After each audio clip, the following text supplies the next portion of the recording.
So let's have a quick look at the box and then of course get to the phone itself. Here we can see the fairly minimalist packaging with only N20 and the name of the device printed on the bottom. There is of course the S Pen highlighted prominently, and let's just rip the seal open.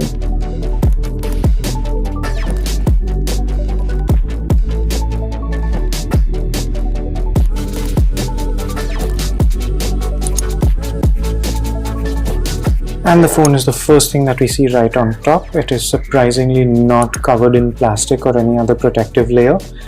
You can take this sticker off. So immediately we can see that it is flat on the top and bottom and curved on the sides with this extremely prominent camera bulge here at the back. That is quite thick. Let me turn the phone on. Put that down while I look at the rest of the box contents. Here's the charger, which is fairly chunky. Then, of course, we have a USB Type-C cable, and that's Type-C on both sides. And finally, I can see an AKG logo, which means that this is the headset. And yes, it is the typical relatively high-end headset with extra ear tips and a braided cable and AKG tuning. This phone also does not have a 3.5mm audio socket, so we get a Type-C connector for the headset. And that's about it. The box is surprisingly simple. We don't get a case. We also do not get extra S Pen tips or the little tweezer tool to change them that previous models have come with.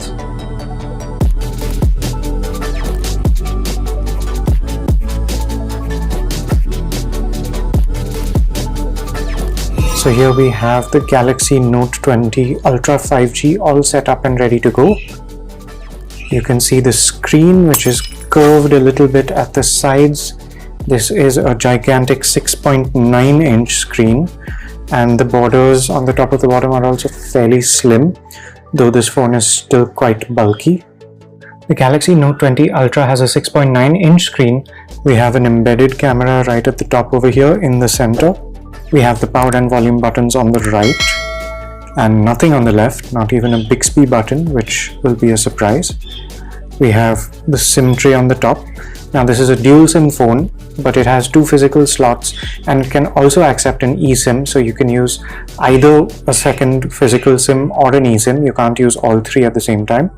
But if you use an eSIM, that frees up the second slot for a micro SD card because it is a hybrid. So on the bottom we have a speaker and the USB Type-C port, and interestingly the S Pen has been shifted. There we can see it. It's still slightly flat and it still has one button. With the Galaxy Note 20 series, Samsung introduces some new features for the S Pen and claims that you'll get a lifelike pen on paper experience with reduced latency. Here's a little helpful hint telling us what we can do with the S Pen. And now let's talk about the cameras. So of course we have a 108 megapixel primary rear camera, which is the main selling point of the Ultra version of the Galaxy Note 20. We also have a 12 megapixel ultra wide camera and a 12 megapixel telephoto camera, as well as laser autofocus and a